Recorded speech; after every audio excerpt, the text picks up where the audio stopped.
Good morning, everybody. Can you hear me? Yes. Sure can. Right. Little pre-show behind the scenes. Going to be starting the show in about 4 minutes. Todd, you on? I cannot hear you. I also cannot. Nobody can hear you, Tado.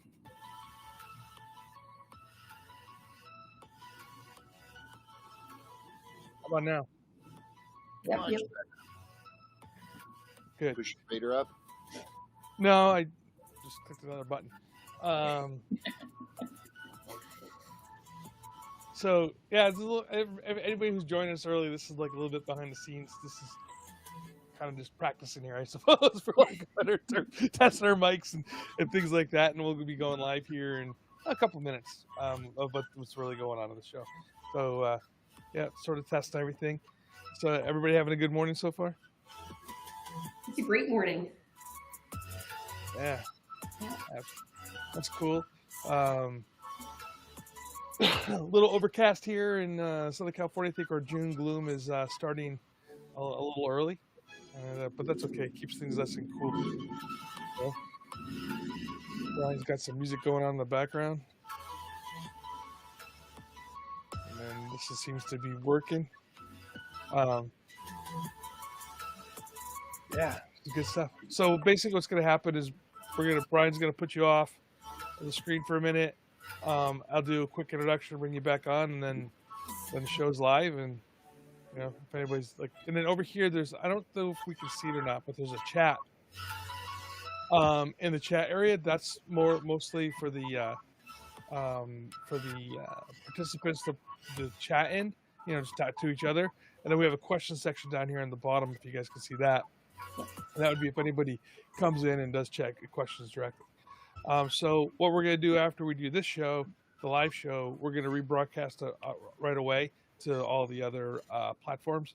So if you guys want to go to LinkedIn and participate in the chat over there, you're more than welcome to. And then, so it's kind of the way we're kind of using this new Bullhorn platform. So, yeah, it's all new for us as well. So we're still trying to. You guys are my guinea pigs on this. Brian, you have any words of wisdom? Have fun. That's great, inspiring speech, Coach. Like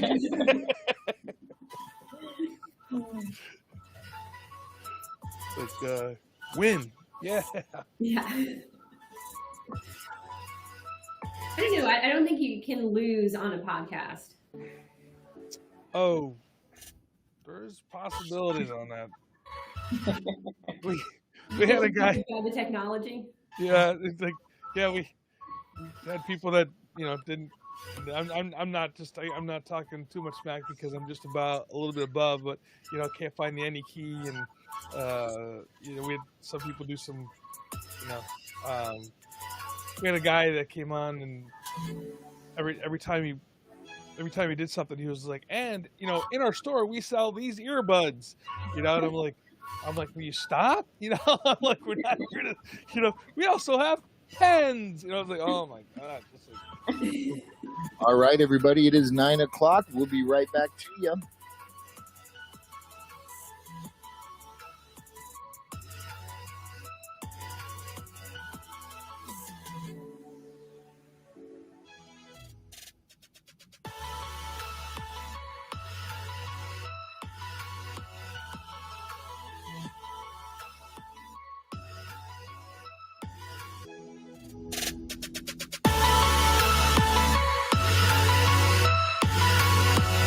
Welcome to the Todd DeVoe Show, exploring the best ideas and lessons for leaders. Good morning, or good afternoon, depending on where you are at in this fine nation or the fine world, I suppose. Exciting today because we have two guests that we have talking about, second careers, right? Moving to emergency management from what you did before to what you did today. And I know that we have a lot of those questions that come across. So I'm really excited to have Jill and Cassandra here with me today. This is a Climb and Lift sponsored event, or I don't say sponsored because they're not paying for anything, but a Climb and Lift event through IAM. And what it is we're highlighting women in emergency management. And Cassandra and Jill, welcome to the show. There's Jill. There we go. Hey, Todd, thank you. Good morning. So, second career. So you guys are just decided to want to bring more pressure onto your life and said, emergency management looks like a great position to go to. Is that how it went? Something like that. Yeah. So we'll start with Jill. Jill, give us a little bit of your background before emergency management, because I think your story is super interesting as well. Everybody's story is super interesting. Of like how we got there. Because what I've noticed is that the path to emergency management, as I very, very few, I've only met two, high school kids that were in high school are like, I want to be an emergency manager when I grow up. It's more like, oh, I have no clue what that is until all of a sudden you find it and you fall in love with it. And let's go to Jill's story. Jill, go ahead with your. Yeah, that's pretty much what happened to me. When I was in high school, I did not know emergency management was a thing. So I'm excited to hear that at least two people in high school know about it. But my career journey started really when I was in college at UNC Chapel Hill. I have a degree in exercise and sports science with a concentration in sport administration. So I actually worked in the sport event world for a couple of years after college, producing marathons and half marathons across the United States and Canada. And my role with those races was pretty much everything except marketing. So working with local governments to permit the race, getting vendors on, course design, course logistics, that was my area of focus. And while working with this company, and I was involved with the vast majority of their races, there were times when we would walk away from races and we were like, oh, if we had a thunderstorm pop up, we would have been in bad shape, or a number of close calls. And while nothing bad happened, it was like, if something bad happened, it could have been really bad. So I started kind of getting down this road of event safety. And I'm like, well, that's not really what I'm trying to get at career-wise, but it's close enough. And then when I was actually working on a race in North Carolina on their permit, I'm like, the person I'm talking to is from their Office of Emergency Management. What is that? Because I thought emergency management was just FEMA. Right. So I started to do some Googling, and I was like, oh, this is actually a really cool career path. I could do pretty much everything that I like about producing races, but make it my career. Think about everything that could go wrong and figure out how to prevent them from happening, or at least be better prepared for when they do happen. So I decided to go back to school, get a master's. I went to North Dakota State University, which that was a adventure in and of itself, moving from North Carolina to North Dakota in December. And while I was at NDSU, that's of course where I was able to dive into emergency management, both from an academics perspective and then also in practice. I worked with the state during their COVID response efforts back in 2020, and then was fortunate to land an internship with Zoom, which is where I was exposed to business continuity. And that's where I was like, this is what I want to do. I like private sector EM, and it's been, that's the path I'm down now, and I've loved it. So this is not an emergency management question, but we talked about this before. So you're in North Carolina. Did you like Google North Dakota and like snow before you chose to go there? I didn't. I was looking at schools, and I wanted an in-person learning experience. Of course, we were remote most of my first year, but and North Dakota quickly became top of the list. And of course, when I first flew out to visit the school, it was in September. So, oh, beautiful. Right, yeah, it was beautiful. I'm like, the weather's nice, low humidity, the program's great. And then, yeah, I get stuck in Minnesota on my way to North Dakota in December because I-94 is shut down because of a blizzard. So it was I didn't think that through. I think that if I were to do it again, maybe starting fall semester. That's how they get you. They're like, oh, look at this beautiful time. And you're like, oh, this is gorgeous here. It's like, whap, snow. Yeah. The white blanket occurs. And I almost got stuck there when I moved back to North Carolina after I graduated in December. I was right in between 2 snowstorms. So, oh, nice. Yeah, if you're lucky enough to get there, you might not get out. So that's what happened to Carol, right? She got stuck there, right? Yeah. Cassandra, so your story is a little bit more traditional, I guess, if you will, from your background. So let's talk about your background because our stories are very similar. Yeah, so I have nearly 20 years in EMS. Started my career as a paramedic in Minnesota, and then moved to the Atlanta, Georgia area, and the last 15 years of my career was there. For me, it was, I got my first exposure when I was transporting evacuees coming into Atlanta from the 2010 Haiti earthquake.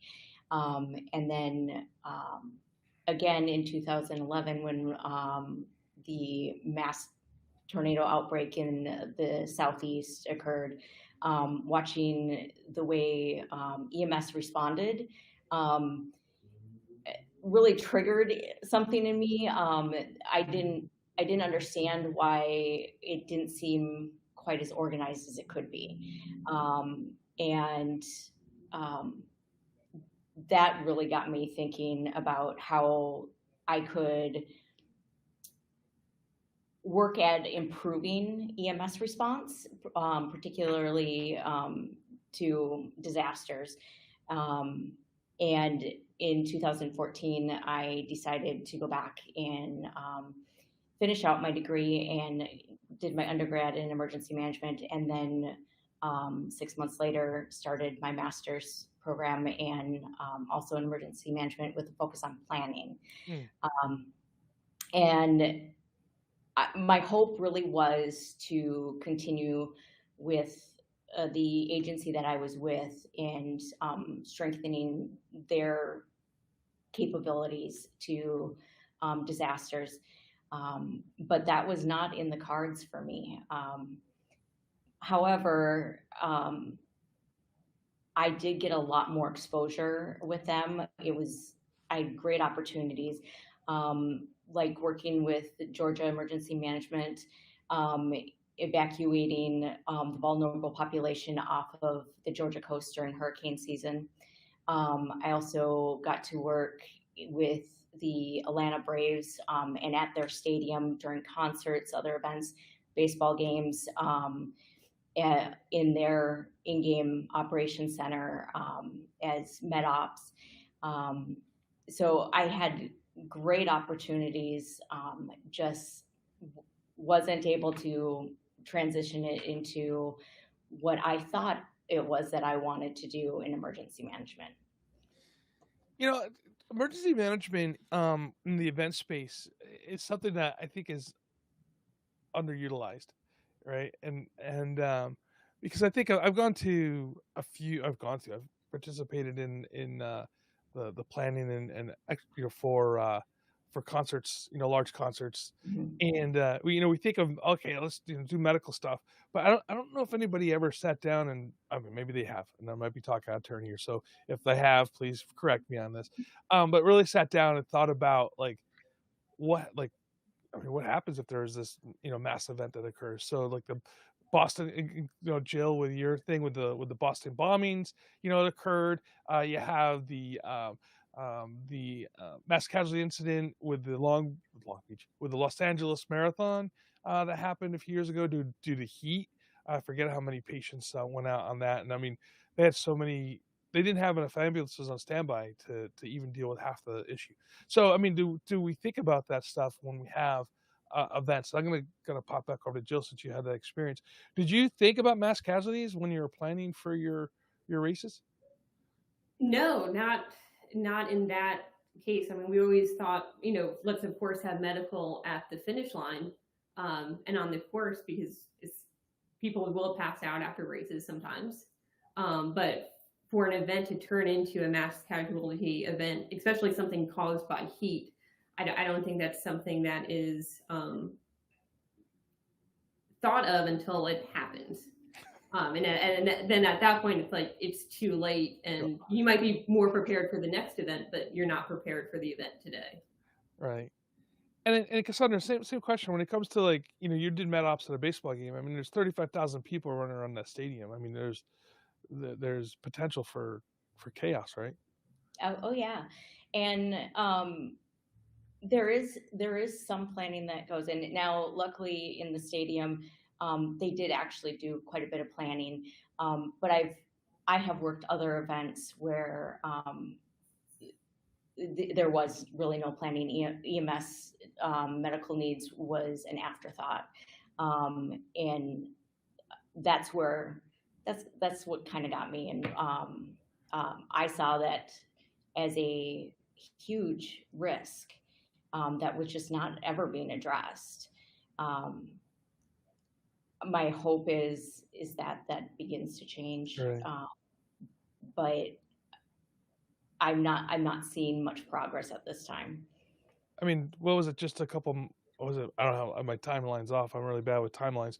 When was that event in Texas with that concert where all those people had got crushed and stuff? It was like some sort of rap concert, right? It seems to happen more often that we hear about it. We go, oh, this is tragic. We should do something about it, and then you hear about it again. There was I remember many years ago that there was in Massachusetts there was a rock concert with pyrotechnics, and this caused a fire, and 100 and something people died. I mean, so anyway, we're not here to talk about that stuff, but just got me thinking, and I'm going down that rabbit hole right now about event planning, because since both of you had that experience in emergency management, it seems like that's an area that we probably should shore up a little bit, I think.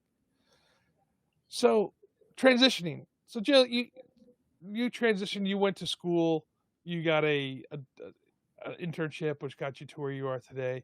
And Cassandra, what was your transition? What did you do? So I had a lot of experience, but I didn't feel like I had a lot of background knowledge. So that's what drove me to go back to school. But in the end,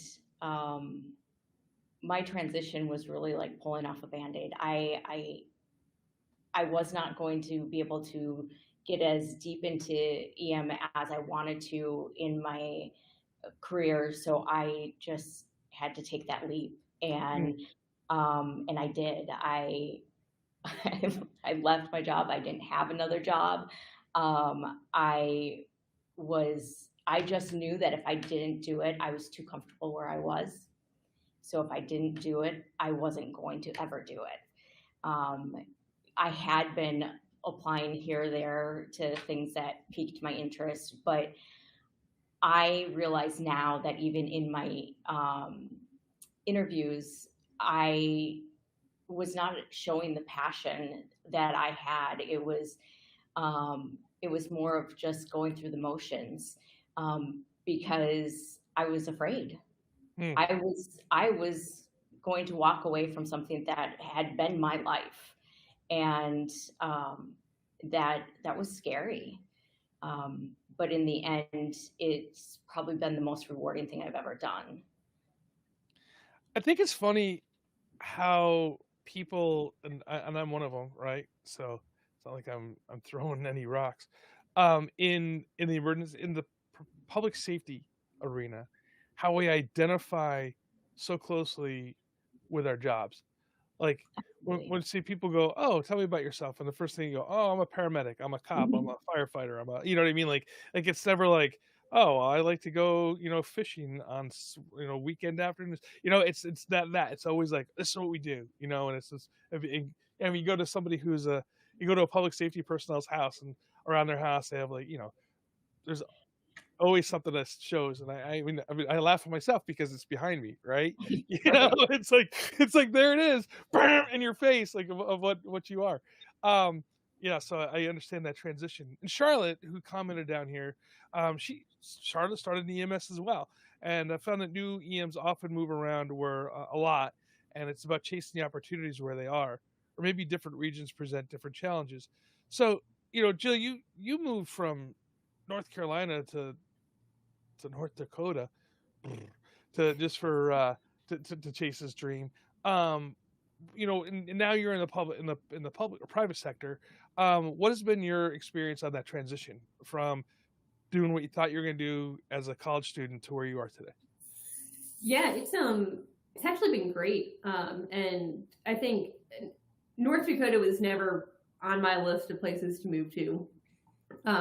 Really getting away from the East Coast was never on my list of things to do. But as I started to talk to just other people in life, the people that had the interesting stories were the ones that chased opportunities based on what they wanted to do.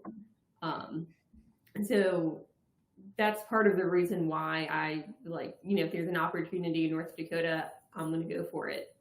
And even when I was looking at jobs after I graduated, I wanted to get back to the East Coast. So I was trying to focus my job search on the East Coast. But I also knew with emergency management, you could go almost anywhere in the country, really anywhere in the world. So I wasn't, for the right opportunity, I wasn't going to limit myself to a specific area. And I think if you don't limit yourself, and if you have that ability not to, you could have some really cool opportunities. Because what residents face on the East Coast is different than West Coast. We don't have the earthquakes that you all have in California. We don't have the wildfires. So I think a different set of risks and experiences based on regions. Absolutely. Is that your same experience, Cassandra? To some degree, but I also think that part of the moving around initially for new EMs is that we have this idea of what we want to do, and that's not always what aligns with what our true strengths are. And so I think there's a lot of moving and shifting around to find where we can best serve. And when we find that niche is when I think we settle down into what it is that we're going to do, where we're going to do it, and how we're going to serve our communities. Like right now, I am in a position for response planning, and this is not where I thought I was going to be. I wholeheartedly wanted to do preparedness planning and nothing else. Right. And I applied for a position, and the response I got was, would you consider response? Your background is response, and I'm like, yes, it is. So I took that leap into that change, and honestly, it was probably the best thing I ever did. Second to taking the leap into a new career. Because obviously somebody else saw my strengths when I couldn't. Right. So I think that's a great that's great insight, right? That sometimes we don't see our own strengths as strengths, that we just see it as something that we do, and then having someone from the outside look at you, go, you're actually pretty good at this. Did you, and you go, wow, this is something I've always done. I never considered it, like I'm going to pick on Jill. I mean, like maybe I mean, planning would probably be a great place for you to be at, just because of all that experience you had planning the races, something even just as an example. Excuse me. So, kind of switching gears here a little bit, and you guys might not know about this because it's sort of breaking. So Texas has just come out with this academy concept where anybody who is an emergency manager in the state of Texas will have to go through the state academy. What do you think of something like that? And is that good for emergency management or not?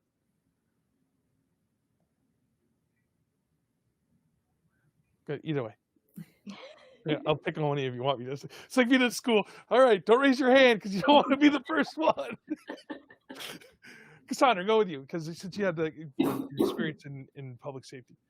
I guess it totally depends on what they're trying to achieve, and if they're trying to get everybody in the state on the same page, things are going to flow much better that way. But if it's just a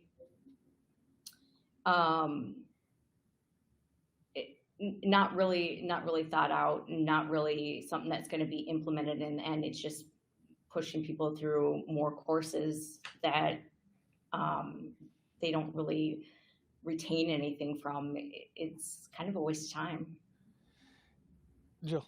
Yeah, I would agree. I'm not familiar with the program that Texas is rolling out. I think getting people the training that they need, because I mean, emergency management is huge. There's a lot of specializations. You can't know everything. Right. So I think it's great to have those training opportunities. And if it's getting people on the same page, I don't necessarily see that as a bad thing. But yeah, what are the objectives and what's involved with the training? And as Cassandra said, what are they actually retaining? Yeah, it just came out the other day, and I was reading it. I have what the news press release was as far as it goes, and I talked to somebody who had a little bit of insight on it. I know that Brock Long, when he was at FEMA, one of his goals was to create his long-term goals was to create like an academy for people coming into FEMA. So if you got hired at FEMA, it wasn't like, okay, here you go, you're now part of the planning directorate. It's like everybody's going to go get a baseline of what it is to be an emergency manager, and then from there you go to your different disciplines.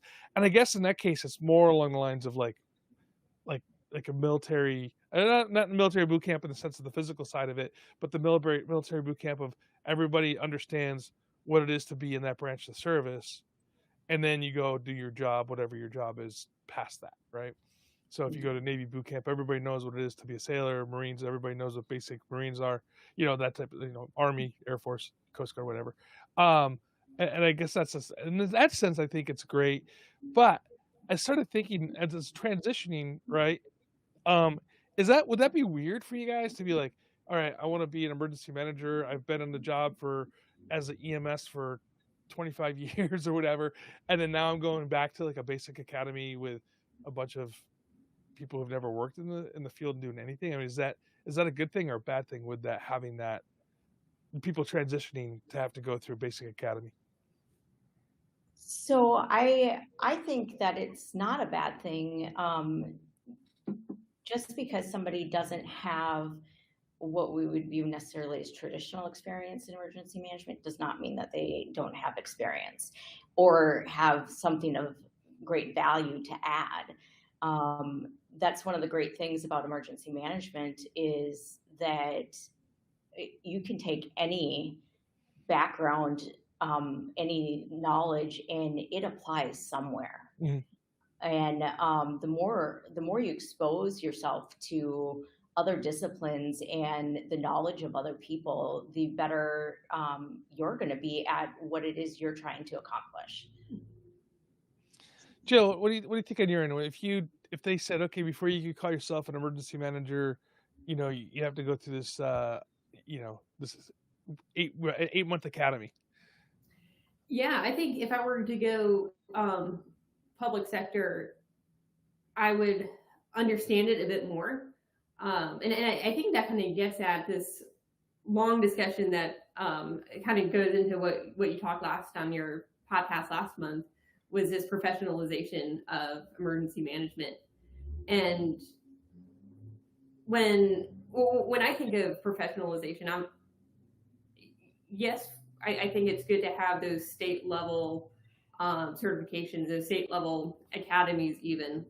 But I would question, what does that mean for the emerging profession as a whole? Would other states have to do this? How, if I go through that academy in Texas, but have to relocate to, say, Florida, how does that training translate? Does it translate? So I think I don't necessarily see it as a bad thing, and as someone who is coming from a different career into emergency management, I actually do see it as a good thing to get that base level. Because even before I started grad school, I was taking FEMA IS courses to understand the alphabet soup that exists in emergency management. But I think those are some lingering questions I would have about that program.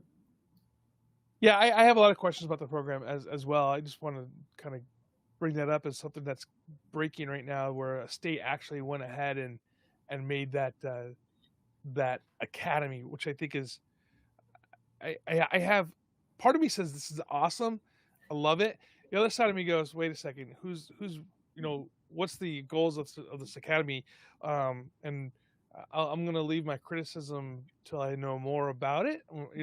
I don't have a say criticism sounds terrible, but I'm saying, looking at it, really critiquing what's going on and seeing what it really means. But I'd like to see what this turns into. Charlotte says, talking about regionalization or going across regions, it makes me think about how we can share the knowledge across regions. And then, she says something. She goes, I find that new people in EM often move around lots, right? So I'll go back to that. So she's saying, makes me think about how we can share knowledge across regions with different hazards. And I think you're right, because like going back to the whole Texas thing, when you go through the Texas Academy, which makes sense, you're going to learn what are the issues, what are the hazards, the threats of Texas, right? Florida, obviously, they have different threats than California, than North Dakota, than Maine, right? So it depends on where you are across this country of what threats you really face. But on the other side of it, though, is when you start doing these things, when you have regionalized training, is it better for the profession, or does it bifurcate or silo the profession? Tough questions today, I know.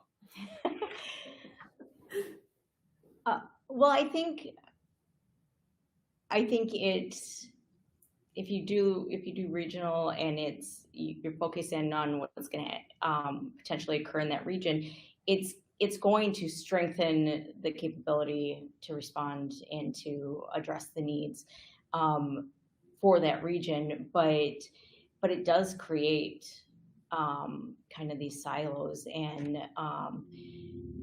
I would hope that that we wouldn't allow that to happen.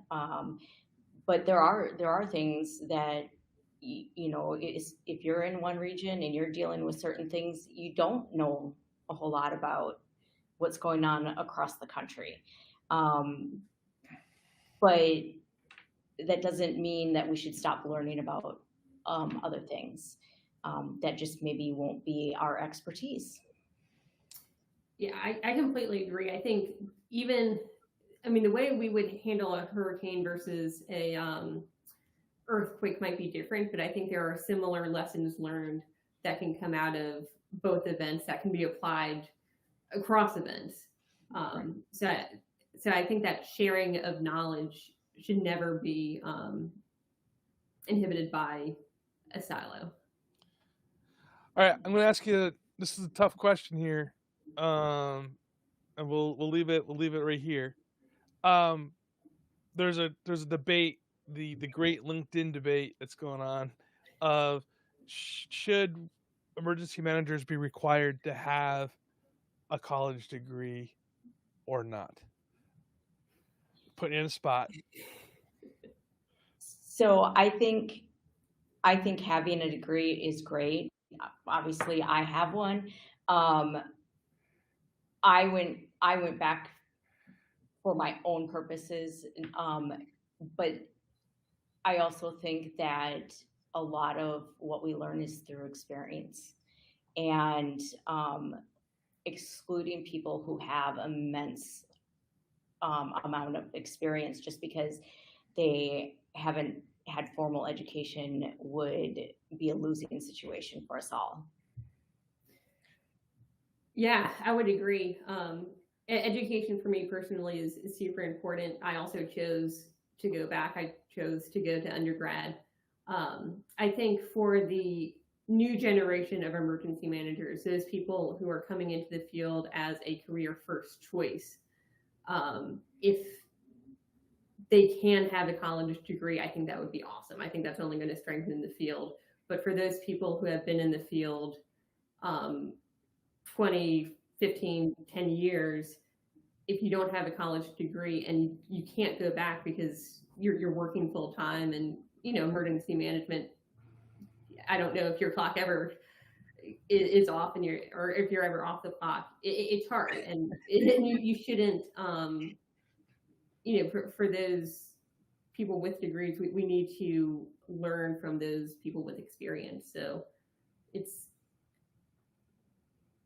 then that, not to go down other rabbit holes, but there's also not a lot of EM specific degree programs out there. And like in North Carolina, there were no master's programs. Right. So, and not everyone can relocate. So yes and no, I guess is my answer to that. I also think that we would limit ourselves due to the cost of education. Yeah. Yeah. Absolutely. Yeah, one of the strongest emergency managers I know that I actually went to the executive academy with does not have a college degree, and he's probably one of the most knowledgeable emergency managers that you would ever want to speak to. So it does, just because you have letters behind your name doesn't necessarily mean that you have more knowledge or information than some. Hey, our time is up. It's went by fast, as it always does. It's great having you on. Jill, how can somebody find you if they want to have more information from you? Yeah, the best way to reach me is on LinkedIn. I think it's Jill Caputi, and then ABCP. I almost went in and started saying the alphabet. But yeah, and I can. I'll also be sharing this, so Great. That's the best way. Awesome. Same question, Cassandra. So I'm gonna do better than you, Jill, because I just totally blanked on my LinkedIn. But that is the best way to get a hold of me too. And I believe it is just my name, Cassandra Nanoff. All right, and we'll put that information down in the show notes too for people that are trying to look for that. And so that way, if you're driving or your pencil's not sharp, you can still find Jill and Cassandra, because it's always great to network and find more information. And both of you, it's been a pleasure speaking to you. It's awesome that with the transition to emergency management, I would say welcome to the team, but I'm sure you guys have been here for long enough that. But it's always great, and I always appreciate learning how people got to where they are today. Hey, everybody, thank you for joining us today here on the Todd DeVoe Show. It's been awesome having you here. And if you have not joined us on Bullhorn, please do, because it's interactive. You can call in if you'd like to. And it's just going to make this community a lot more fun, right? And so until next week, take care, stay safe, and stay hydrated.